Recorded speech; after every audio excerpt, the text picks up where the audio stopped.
A chave mestra, parte 12. Aqui está a parte 12. No quarto parágrafo, você encontrará a seguinte frase: você deve ter, primeiro, conhecimento do seu poder; segundo, coragem para ousar; terceiro, fé para realizar. Se você se concentrar nos pensamentos, se der a eles toda a sua atenção, encontrará um mundo de significados em cada frase e atrairá para si outros pensamentos que estejam em sintonia com aqueles primeiros, e logo compreenderá plenamente o significado do conhecimento vital em que se concentra. O conhecimento não se aplica sozinho. Nós, como indivíduos, devemos aplicá-lo, e a aplicação consiste em fertilizar o pensamento com um propósito de vida.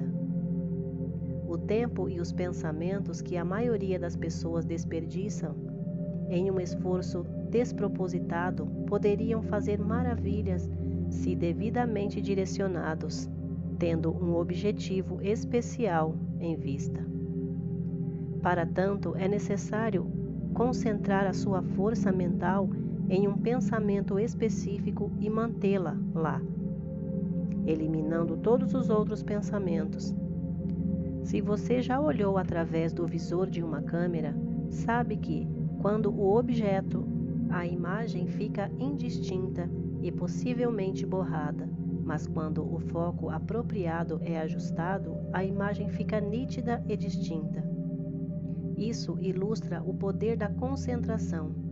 Se você não se concentrar no objetivo que tem em vista, só terá um esboço vago, indefinido, nebuloso, indistinto e borrado do seu ideal, e os resultados serão correspondentes à sua imagem mental. Não existe um propósito na vida que não possa ser realizado por meio do entendimento científico do poder criativo do pensamento. Pensar é comum a todos. O ser humano é porque pensa. O poder humano de pensar é infinito. Consequentemente, seu poder criativo é ilimitado. Sabemos que o pensamento consiste em construir, para nós, aquilo em que pensamos e em trazer mais para perto, embora tenhamos dificuldade de eliminar o medo, a ansiedade ou o desânimo, todas estas coisas que constituem uma força poderosa do pensamento e que continuam empurrando para longe o que desejamos, e então geralmente damos um passo para frente e dois para trás. A única maneira de evitarmos andar para trás é continuarmos andando para frente. Vigilância constante é o preço do sucesso. Existem 3 passos, e cada um deles é absolutamente essencial. Você deve ter, primeiro, conhecimento do seu poder; segundo, coragem para ousar; e terceiro, fé para realizar.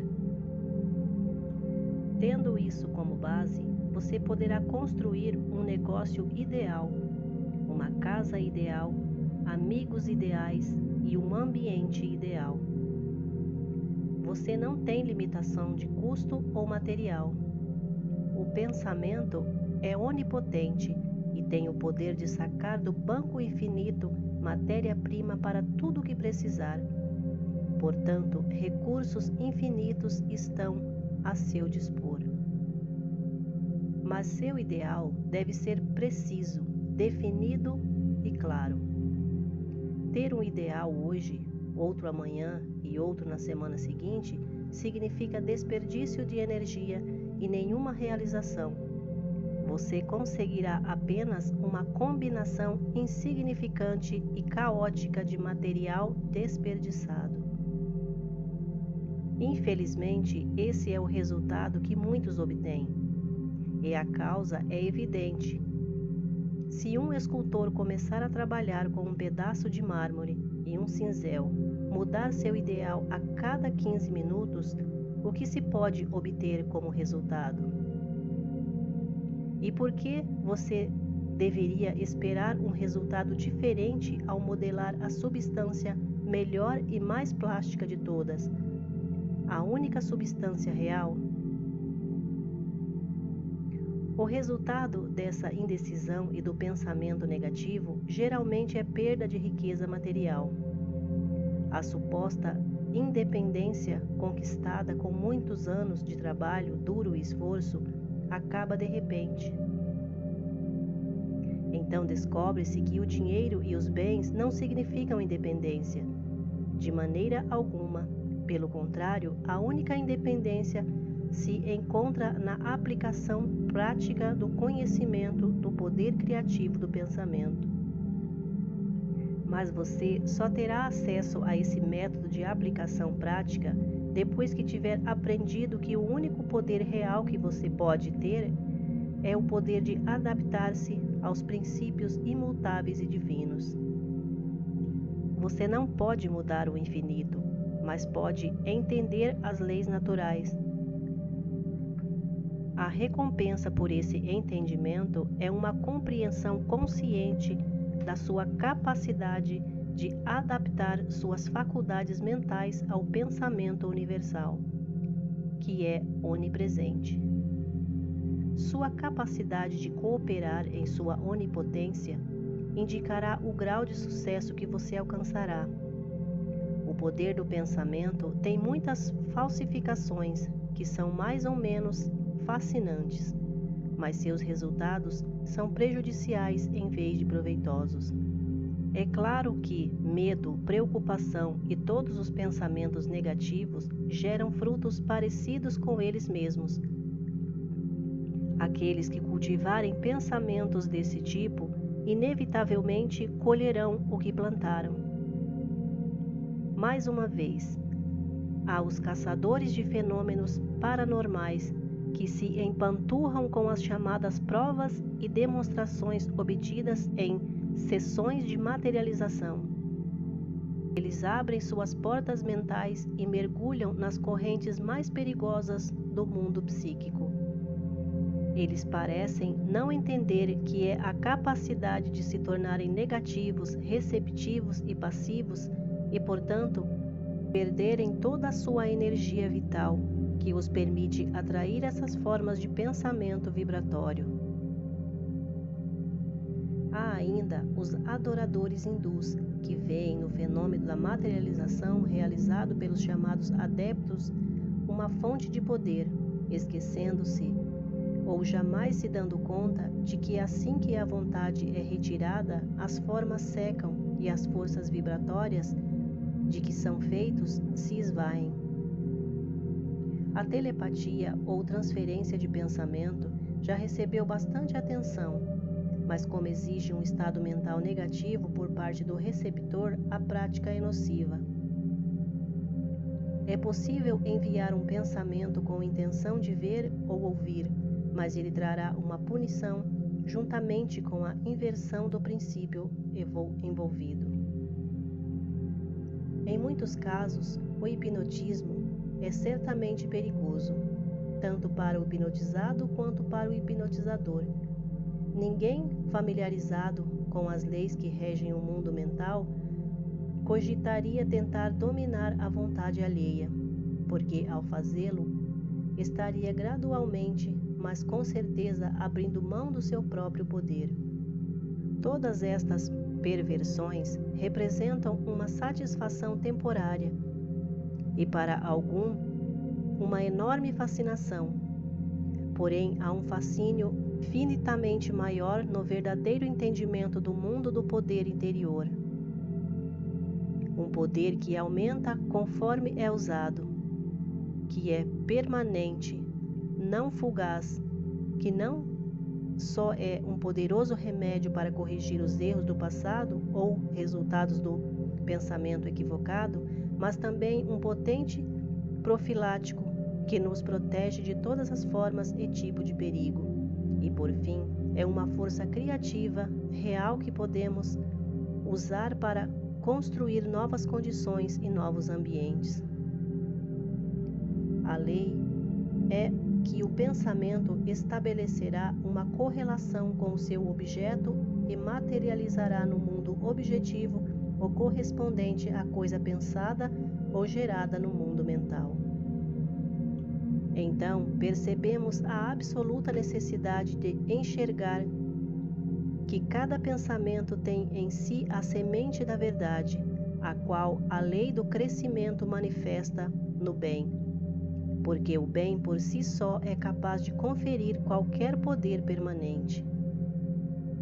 O princípio que dá ao pensamento o poder dinâmico de estabelecer as correlações com o seu objeto e, portanto, de controlar toda a experiência adversa humana é a lei da atração, que é o outro nome do amor. É um princípio eterno, fundamental, inerente a todas as coisas. Em todo o sistema de filosofia, em toda a religião e em toda a ciência. Não há como escapar da lei do amor. É o sentimento que transmite energia ao pensamento. Sentimento é desejo, e desejo é amor. O pensamento, impregnado de amor, torna-se invencível. Vemos esta verdade enfatizada sempre que o poder do pensamento é compreendido. A mente universal não é só a inteligência, mas também a substância.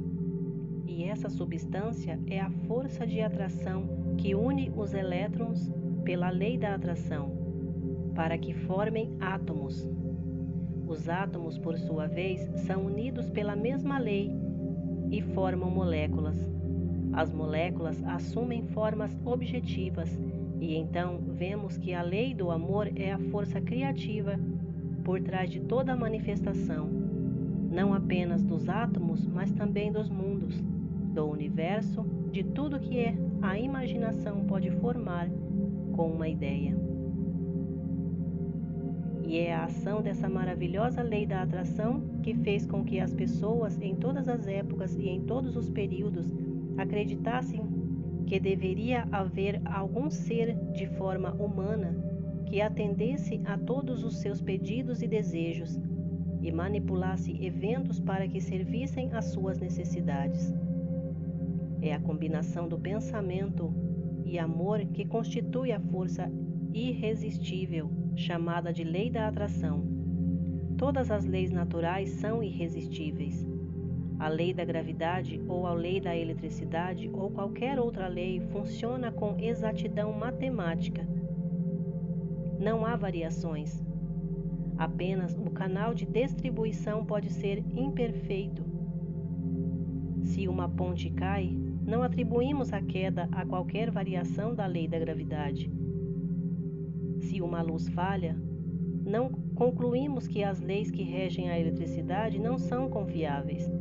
E se a lei da atração parece ser demonstrada de forma imperfeita por uma pessoa, inexperiente ou desinformada, não podemos concluir que a maior e mais infalível lei da qual depende todos os sistemas de criação foi suspensa. Devemos então concluir que é necessário um pouco mais de conhecimento sobre a lei, pelo mesmo motivo que fez com que nem sempre se chegue rápido e facilmente à solução correta de um problema difícil de matemática. As coisas são criadas no mundo mental ou espiritual antes de surgirem em uma ação ou acontecimento no mundo exterior. Pelo simples processo de controle das forças de nossos pensamentos, hoje ajudamos a criar acontecimentos que surgirão em nossa vida no futuro, talvez amanhã mesmo. O desejo educado é o meio mais poderoso de colocar em ação a lei da atração. O ser humano é constituído de um jeito que deve, primeiro, criar as ferramentas ou suplementos que deem o poder de pensar. A mente não é capaz de compreender totalmente uma nova ideia, até que as células vibratórias do cérebro tenham sido preparadas para receber essa ideia. Isso explica por que é tão difícil para nós receber um princípio ou uma ideia totalmente nova. Não temos célula cerebral capaz de recebê-la, portanto, somos incrédulos, não acreditamos nessa ideia. Por isso, se você não estiver familiarizado com a onipotência da lei da atração e com o método científico que permite colocar essa lei em ação, ou se não conhecer as possibilidades ilimitadas que essa lei coloca à disposição daqueles capazes de tirar vantagem dos recursos oferecidos por ela, comece agora a criar células cerebrais necessárias para que seja capaz de compreender os poderes ilimitados que podem ser seus por meio da colaboração com a lei natural. Isso é alcançado com concentração ou atenção. A intenção controla a ação. O poder vem no repouso. É pela concentração que os pensamentos profundos, as palavras sábias e todas as forças de alta potencialidade são alcançados. É no silêncio que você entra em contato com o poder onipotente da mente subconsciente, da qual emana todo o poder. Aquele que deseja sabedoria, poder ou sucesso perpétuo de qualquer tipo, encontrará essas coisas apenas dentro de si. E isso chamamos de revelação.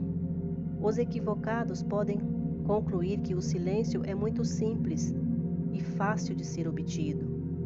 Mas devemos lembrar que somente no silêncio absoluto é possível entrar em contato com a divindade. É preciso conhecer a lei imutável e se abrir para os canais que permitem que a prática persistente e a concentração levem à perfeição.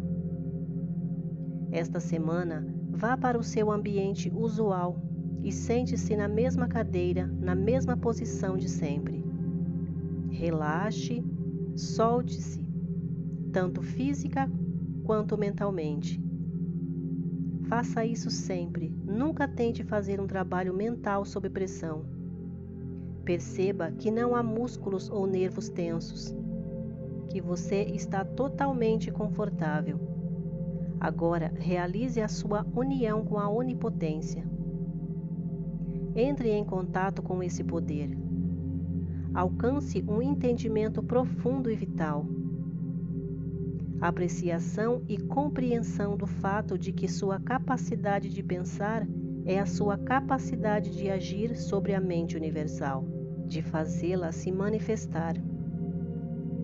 Compreenda que ela entenderá toda e qualquer exigência que você tem exatamente na mesma capacidade potencial que qualquer indivíduo já teve ou terá, porque cada pessoa não passa de uma expressão ou manifestação do Uno.